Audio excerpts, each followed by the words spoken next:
할렐루야.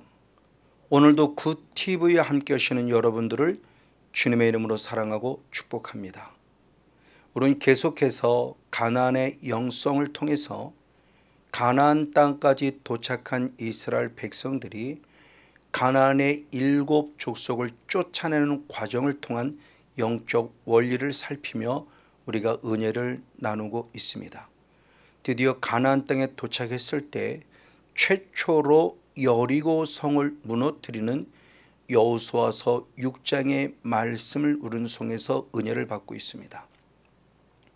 그런데 주님은 여호수아서 6장에서 여리고 성을 함락시키기 위해서는 먼저 우리가 준비해야 될 영적 원리가 있음을 알려주고 있으니 바로 여호수아서 5장 2절에 할례를 받아라 라고 말씀하고 있습니다. 이 할례는 로마서 2장 29절의 말씀에 이면적 할례를 받는 것이 할례이니 그 할례는 마음에 받는 것이요 성령에 의해서 받는 것이다 라고는 말씀을 통해서 단순히 육적인 할례로만 끝남이 아니라 영적 할례를 받아야 한다는 사건에 대한 말씀으로 우리가 한번 영적 원리를 통해서 지난주의 말씀을 통해서 은혜를 나누었습니다. 그리고 이제 두 번째로 이어서 여호수아서 5장 10절 말씀에 할례를 받은 우리는 유월절을 지키라 라는 말씀을 통해서 유월절을 지켜야 될 필요성을 강조해 주고 있습니다.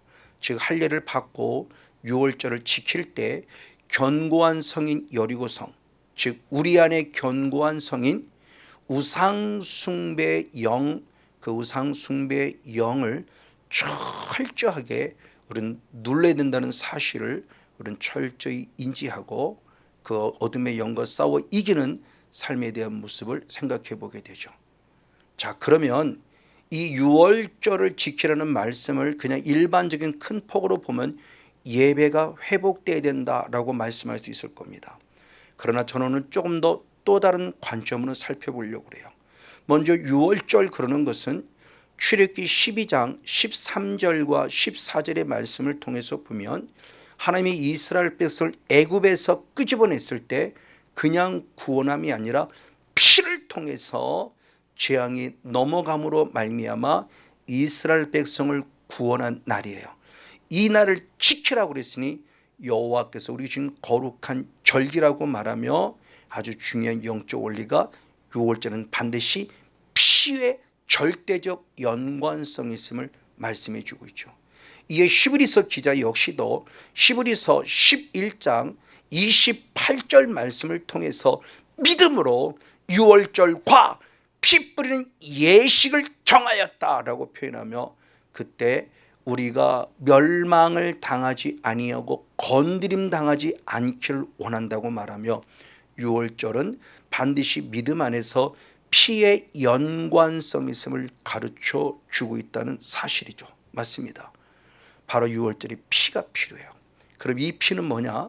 출애굽기 24장 8절의 말씀을 보니 언약의 피다라고 말씀하셨어요. 주님과 이스라엘 백성들, 예수님과 우리 사이에 바로 세워진 언약의 피예요. 언약의 피라는 단어는 대단히 중요한 의미를 가지고 있습니다. 그래서 이 언약의 피도 구체적으로 말씀할 때 그러면 누가 우리를 위해서 피 흘려주신 언약의 피의 대상이 되느냐 그럴 때 출애굽기 12장 21절 말씀에 어린 양을 택하라, 그 어린 양이 유월절의 양이 될 것이라 말하며 어린 양으로서 유월절 예수의 피 뿌림의 은혜가 있을 말하죠. 그럼 과연 이 어린 양은 누구일까요? 성경은 분명히 말하고 있습니다. 베드로전서 1장 19절의 말씀에 바로 흠없고 점없는 어린 양 같은 그리스도의 보배로운 피라고 말하며 이 어린 양이 바로 예수 그리스도를 말하고 있다는 거죠. 더 나아가 조금 더 구체적으로 말씀했으니 이 유월절 양은 예수 그리스도를 말씀함에 있어서 고린도전서 5장 7절에 유월절의 양이 예수 그리스도이며 그분이 희생을 통해서 바로 우리가 죄로부터 구원받았다는 사실을 정확하게 알려주고 있습니다. 맞습니다. 이와 같이는 예수의 피를 통한 구원의 은혜를 공급받는데 구약시대에서는 그 피를 뿌리고 바르고 덮으라 그랬어요. 그러면 오늘 우리들에게 그 예수의 피가 뿌려지고 발라지고 덮어져야 될 정확한 이유를 얘기했어요. 왜 예수의 피가 뿌려지고 발라지고 덮어지는가? 즉 피뿌림의 유익은 과연 무엇인가라는 겁니다.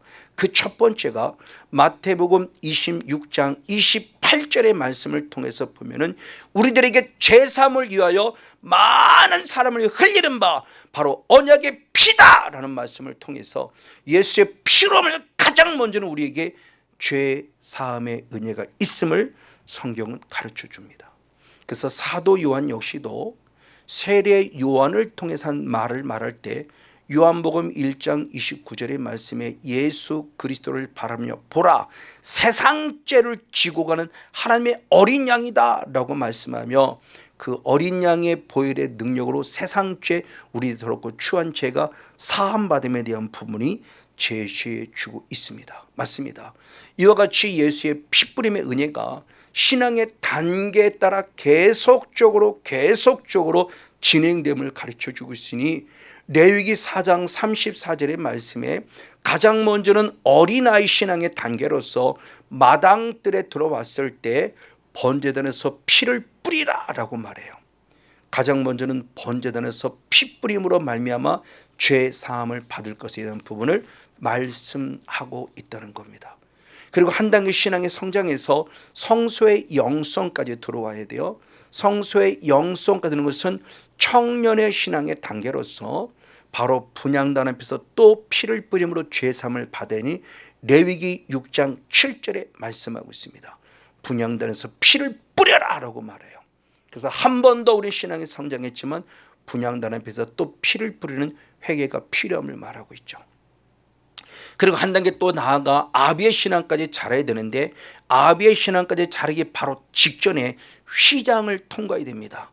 그때 바로 휘장을 통과할 때 똑같은 말씀하셨으니 레위기 4장 6절의 말씀에 그 휘장에 7번 피를 뿌려라 라고 말하며 휘장 앞에서 또 한 번 더 회개함으로 말미암아 철저히 죄 사함을 받을 영성의 단계를 알려주고 있습니다.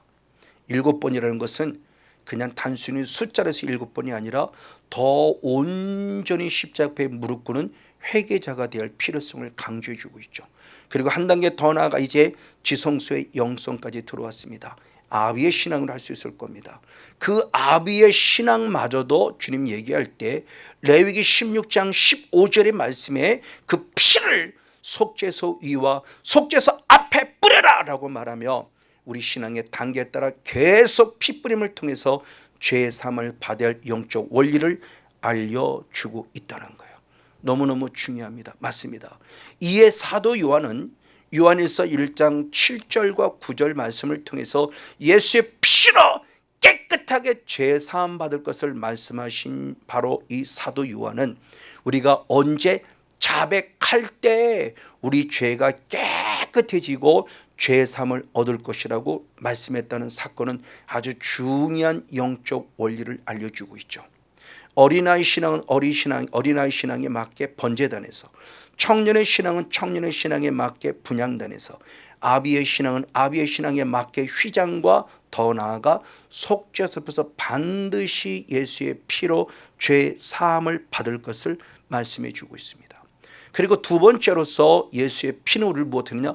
거룩하게 합니다. 첫 번째는 예수의 피로 죄 사함을 받았다면 계속 예수의 피를 뿌림으로 거룩해져야만 합니다. 내가 거룩해야 되고요. 구약시대는 그들이 입은 옷까지도 거룩하라고 그래요. 제사장이 거룩하고 제사장의 아들이 거룩하고 제사장 입은 옷도 거룩하고 제사장의 아들들이 입은 옷도 거룩하라는 겁니다.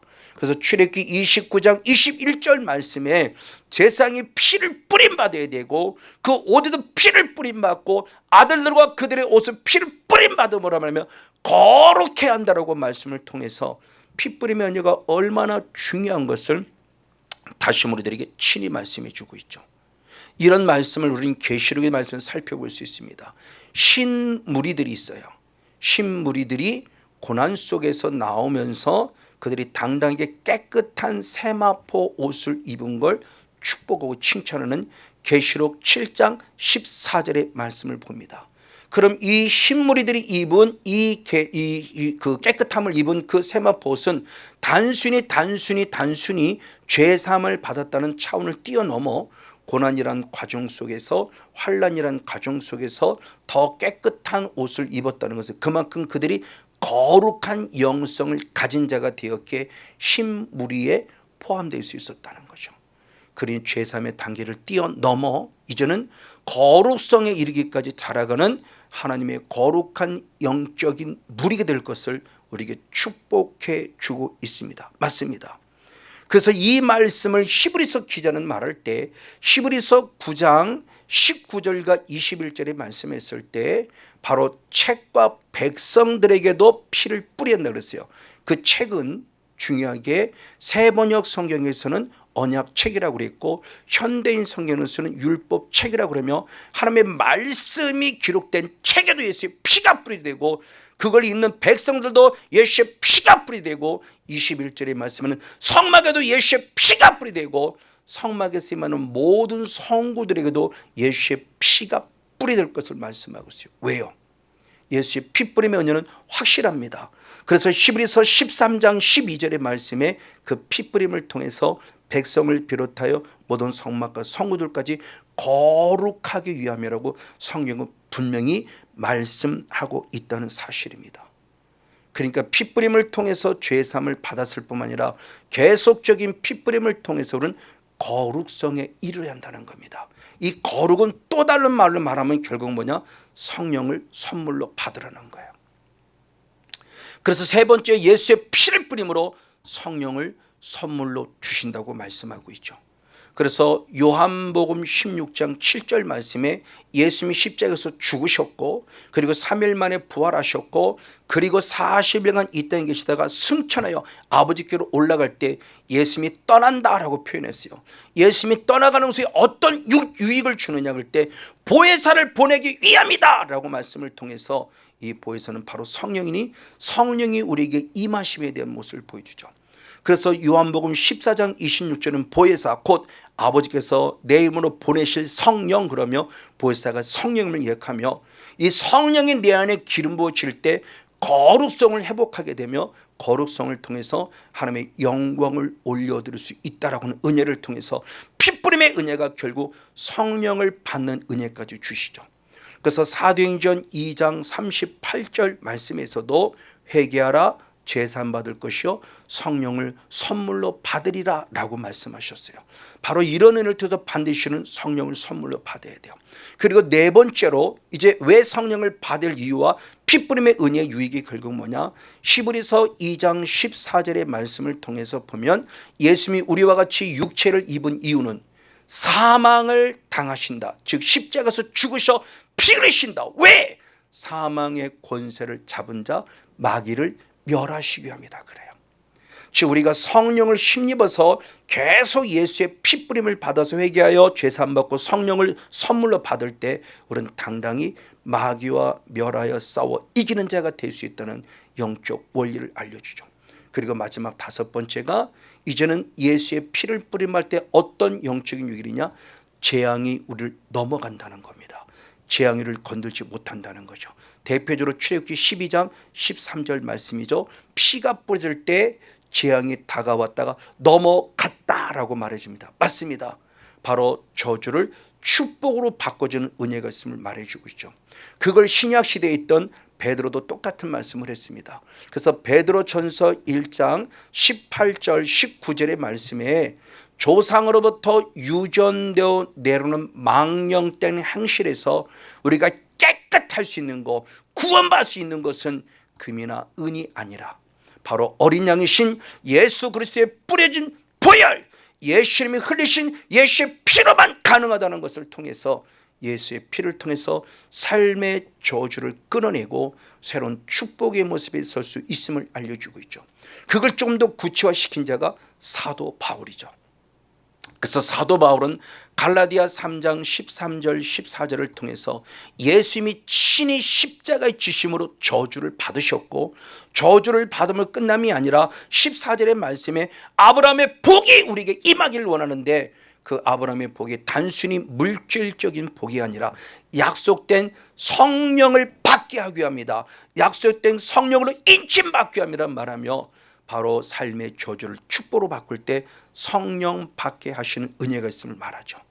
바로 이와 같이 5가지 원리들을 통해서 우리에게 중요한 영적 원리를 알려주고 있습니다. 맞습니다. 자, 그런데 이러한 모습을 통해서 주님이 우리에게 이룰 때 첫 번째 언약의 모습은 많은 것을 부족함이 있었어요. 그래서 첫 번째 언약에서는 히브리서 10장 1절의 말씀을 보면은 첫 번째 언약인 구약의 제사로서는 우리를 온전케 하지 못하는 연약함이 있었어요. 그래서 주님은 새로운 계명, 두 번째 계명을 우리에게 주시기를 원하셨어요. 그래서 예레미야 33장 33절 34절을 통해서 분명히 우리 주님 말씀하기를 새 언약을 주신다 약속하며, 그 새 언약은 무엇이냐? 우리의 죄를 사하시고 다시는 우리의 죄를 기억도 아니하신다고 말하며 예레미야 31장 33절 44절에 말씀하고 있죠. 이에 히브리서 기자는 그것이 이루어진 사건을 말하고 있으니 히브리서 10장 9절의 말씀에 하나님의 뜻을 행하러 오신 예수님, 그 뜻은 결국 무엇이냐? 첫 번째 것은 폐하고 둘째 것을 세우기 위함이다 라고 말해요. 새 언약. 새 언약은 우리의 죄를 사하시고 죄를 기억지도 않은 은혜를 주시겠다는 겁니다. 그런 그 새 언약을 주시기 위해서 예수님이 우리에게 오신 그 골라온 그 언약, 새 언약의 핵심은 결국 뭐냐는 겁니다. 가장 먼저는 단번의 사건이었다는 거예요. 주님께서 우리 죄를 사하시려고 우리에게 다가오셨을 때 히브리서 9장 28절의 말씀을 통해서 보면은 우리의 죄를 담당하시려고 단번에 들이심 받으셨다고 말하며 단번에 우리의 죄를 사하셨음을 말해요. 그리고 더 나아가 히브리서 10장 10절의 말씀을 통해서 보면 단번에 들이심으로 말미암아 우리를 거룩하게 하셨다라고 표현해요. 맞습니다. 이 단번의 사건이 앞에 말한 대로 우리 죄를 사했고 더 나아가 거룩하게 했으니 2000년에 이루어지는 단번의 사건이에요. 구약은 계속적으로 죄를 범할 때마다 또 어린 양을 잡아야 되고 또 어린 양을 잡아야 되고 또 어린 양을 잡아야 되지만 우리의 죄를 영원히 사하심을 받지 못하는, 온전케 하지 못하는 연약함을 갖는 한계가 있었다는 거예요. 그래서 예수님은 반드시 오셔서 새 언약을 통해서 다시는 죄를 기억지 않는 은혜를 주시고자 새 언약을 이루셔 오셨으니 바로 2000년 전에 단 한 번 십자가에 죽으시는 사건을 통해서 우리 죄를 사하셨고 우리를 거룩하게 하셨다는 놀라운 은혜의 길을 우리에게 보여주고 있습니다. 그런 단번의 사건으로 끝나냐? 아닙니다. 이 단번에 드려진 이 사건이 우리에게 영원한 제사가 됐다고 그래요. 그래서 히브리서 10장 12절의 말씀에 주님께서 우리 죄를 위하여 한 영원한 제사를 드리셨다고 표현해요. 10절에서는 단번의 사건이었지만 영원한 제사예요. 그래서 현대인 성경에서는 그렇게 표현했습니다. 단 한 번의 영원한 제사라고 표현했어요. 그 영원한 제사는 제사인데 한 번의 사건으로 영원한 제사가 됐어요. 조금 전에 말씀대로 계속적으로 매번 제사를 드리며 피를 뿌렸던 사건은 예수님이 한 번에 오셔서 모든 걸 완벽하게 이루셨고 그 한 번의 제사가 영원한 제사가 됨으로 말미암아 우리들을 살려주는 은혜의 길이었음을 또한 성경이 알려주고 있습니다. 그리고 세 번째의 모습으로서 히브리서 10장 14절의 말씀에 우리를 영원히 온전케 하셨다 그래요. 한 번의 사건이었지만 영원한 제사가 되었기에 지금 2000년 전에 지금 우리도 똑같이 십자가 앞에 철저히 무릎 꿇어 회개하며 잘못을 구하면 2000전에 있었던 열매를 똑같이 지금도 영원토록 우리를 온전케 하시는 은혜, 그래서 확실한 제3의 은혜를 통해서 다시는 죄에게 지지 아니하고 영적 싸움을 싸워 이기는 6월절 어린 양 예수의 피뿌림의 은혜를 허락하심을 말해요. 그러면서 주님은 요한복음 6장에 아주 중요한 말씀하셨어요. 요한 6장 54절의 말씀에 내 살을 먹고 내 피를 마시는 자는 영생을 가졌고 아멘. 그리고 마지막 날에 내가 그를 다시 살리리니 하면서 예수의 피를 먹고 마시는 자는 반드시 구원을 얻고 아멘. 그리고 마지막 날 주님 오실 그때 부활의 영광에 동참하고 할렐루야 휴고의 영광에 동참하여 다시 사는 놀라운 축복 부활의 은연에 선다고 말씀해요. 언제요? 예수의 피를 먹고 마실 때. 그럼 예수의 피를 먹고 마신다는 것이 무엇을 말할까요? 지금 우리가 실제로 예수의 피를 먹고 마시는 없어요. 근데 예수의 피를 주님이 먹고 마실 때 구원을 얻고 영생을 얻고 다시 산다고 축복하고 있다면 그 예수의 피를 먹고 마시는 것이 과연 영적으로 무엇을 우리에게 알려주는 걸까요? 회개죠. 회개입니다. 철저한 예수의 피를 회개해요.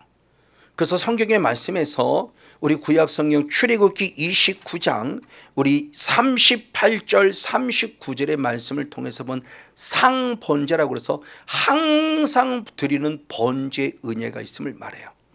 아침에 한 어린 양을 드려야 되고 저녁에 한 어린 양을 드리는 영적 원리를 가르쳐줘요.